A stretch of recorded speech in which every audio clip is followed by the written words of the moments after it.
M4 TV news కి స్వాగతం. నేటి ముఖ్యాంశాలు. M4 టీవీ న్యూస్ ప్రేక్షకులకు నిజాయితీగా, నిర్భయంగా ఎప్పటికప్పుడు తాజా కబుర్లు, భక్తి గీతాలు m4tvnews.com వెబ్సైట్ యాప్లు ప్రచురితం, ప్రత్యేక ప్రసారం చేస్తుంది. వార్తలు, ప్రకటనల కోసం సంప్రదించవలసిన సెల్ ఫోన్ నెంబర్లు 9666665026 9014163335. ఓం శ్రీ గురుభ్యో నమః. అందరికీ నమస్కారం అండి. మనం నవగ్రహాల గురించి రోజుకు ఒక గ్రహం చొప్పుని మనం గాయత్రి మంత్రాన్ని తెలుసుకుంటున్నాం. ఈరోజు మనం శనీశ్వర గ్రహం గురించి మనం తెలుసుకుందాం. శనీశ్వర మంత్రం, తర్వాత శనీశ్వర గాయత్రి, అలాగే నవగ్రహ జపం గురించి నేర్చుకుందాం. ముందుగా మనం నవగ్రహ స్తోత్రం. ఆదిత్యాయ చ సోమాయ మంగళాయ బుధాయ చ గురు శుక్ర శనిభ్యశ్చ రాహవే కేతవే నమః. ముందుగా మనం నవగ్రహ స్తోత్రం మన శక్తానుసారం పఠిద్దాం. దాని తర్వాత శనీశ్వర గ్రహం. ఈ శనీశ్వర గ్రహం ప్రతి వ్యక్తి జీవితంలో శనీశ్వరుడు మందగమనుడు, అంటే మెల్లిగా సంచరిస్తూ ఉంటాడు. అందుకని ప్రతి వ్యక్తి జీవితంలో 30 సంవత్సరాలకు ఒకసారి, 60 సంవత్సరాలకు ఒకసారి, 90 సంవత్సరాలకు ఒకసారి ప్రతి వ్యక్తి జీవితంలో 3 సార్లు ప్రవేశిస్తాడు. ప్రవేశించినప్పుడల్లా 7.5 సంవత్సరాలు ఉంటాడు. ఈ శనీశ్వరుడు మనకి మొట్టమొదటిగా కొంత ఇబ్బంది పెట్టినా తర్వాత నుంచి మనకి ఎంతో మేలు చేసి మన జీవితానికి వెళ్తాడు. శనీశ్వరుడు అంతటి మంచివాడు ఇంకోటి లేడు. అందుకని శనీశ్వరుడిని మీరు తప్పక ప్రతిరోజు కూడా నిత్యం ప్రార్థన చేసుకోండి.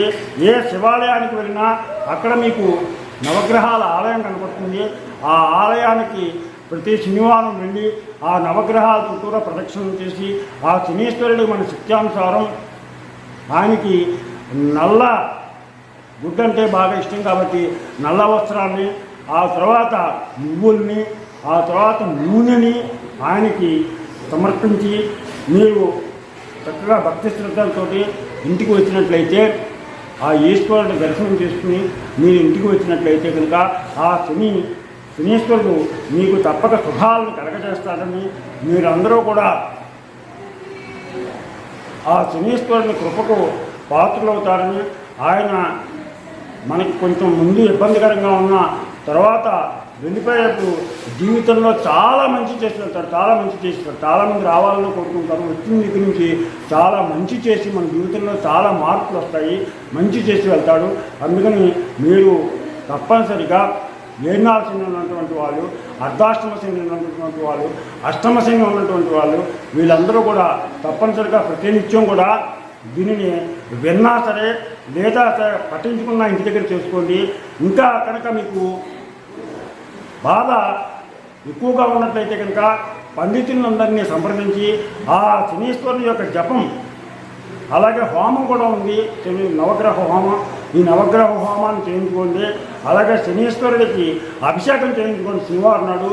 అలాగే శనివారం త్రయోదశి రెండు కలిసి వచ్చిన రోజు శని త్రయోదశి అంటారు. ఆ శని త్రయోదశి శనీశ్వరుడికి చాలా ఇష్టమైనటువంటి, ప్రీతికరమైనటువంటి రోజు. అందుకని ఆ రోజుని చక్కగా తైలాభిషేకం చేయించుకోండి.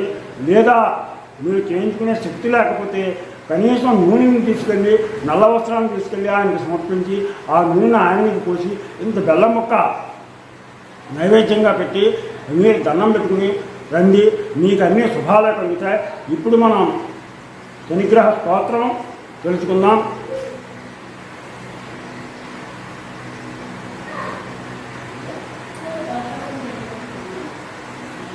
నీలాంజన సమాభాసం రవిపుత్రం యమాగ్రజం ఛాయామాకాండ సంభూతం తం నమామి శనీశ్వర్యం. నీలాంజన సమాభాసం రవిపుత్రం యమాగ్రజం ఛాయామాకాండ సంభూతం తం నమామి శనీశ్వర్యం. ఇలాగ చదువుకోండి 19 సార్లు రోజుకి. ప్రతి నిత్యం కూడా 19 సార్లు తక్కువ కాకుండా చదవండి. అలాగే గాయత్రి ఓం రవిసుతాయ విద్మహే మందగ్రహాయ ధీమహి తన్నః శనిః ప్రచోదయాతు.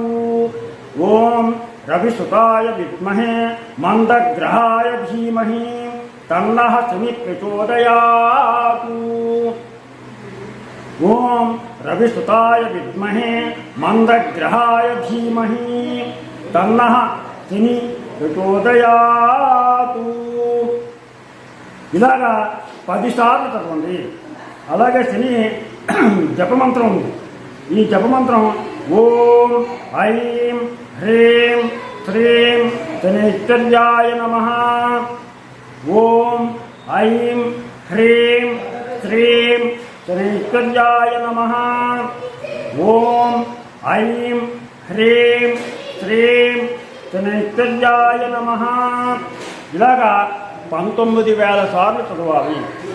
ఒకే రోజుని కాదు, మనం ఒకే రోజు చదవలేము. రోజు మనం 108 సార్లు కానీ అలాగే 19,000 పూర్తయ్యేదాకా నిత్యం కొద్దిగా పెరుగుతుంది. ఇంకా దోషం కనుక ఎక్కువ ఉన్నట్లయితే కనుక మీకు ఇబ్బందికరమైనటువంటి పరిస్థితులు ఏమైనా ఏర్పడినట్లయితే పండితుల దగ్గరికి వెళ్ళి వాళ్ళకి మనం జాతకం ఒకసారి చూసి ఏనాల్సిన నడుస్తుందా, అర్ధాష్టమశని నడుస్తుందా, అష్టమశని నడుస్తుందో తెలుసుకుని మనం దానికి తగిన సాగుతులు ఆ పండితుల చేత చేయించుకుని ఆ జప తీర్థాన్ని మీరు తీసుకున్నట్లయితే కొంతవరకు మీకు పరిష్కార మార్గం లభిస్తుంది. ఈ శనీశ్వరుడు మేలే చేస్తాడు కానీ ఎప్పుడూ కూడా కీడు చేయకండి. కీడు చేయడు. మనకి పూర్వజన్మ సుకృతం ప్రకారం మనం అనుభవించవలసినటువంటి కర్మలు అనుభవించాలి. కాబట్టి మొట్టమొదట కొంత తీవ్ర ఇబ్బందులు పడినా తర్వాత జీవితంలో చక్కటి సుఖశాంతులు పొందుతాం. మీరందరూ కూడా ఈ నవగ్రహాల వలన ఈ స్తోత్రం పఠించడం వలన మంచి సుఖశాంతులతోటి మీ కుటుంబం ఆయురారోగ్య ఐశ్వర్యాలతోటి అష్టైశ్వర్యాలతోటి ఆయుర్దాయంతో సుఖభోగభాగ్యాలతోటి వర్ధిల్లాలని కోరుకుంటూ మీకు నా ఛానల్ కనుక నచ్చినట్లయితే సబ్స్క్రైబ్ చేయమని కోరుతూ రాబాగ వెంకట ప్రభాకర్.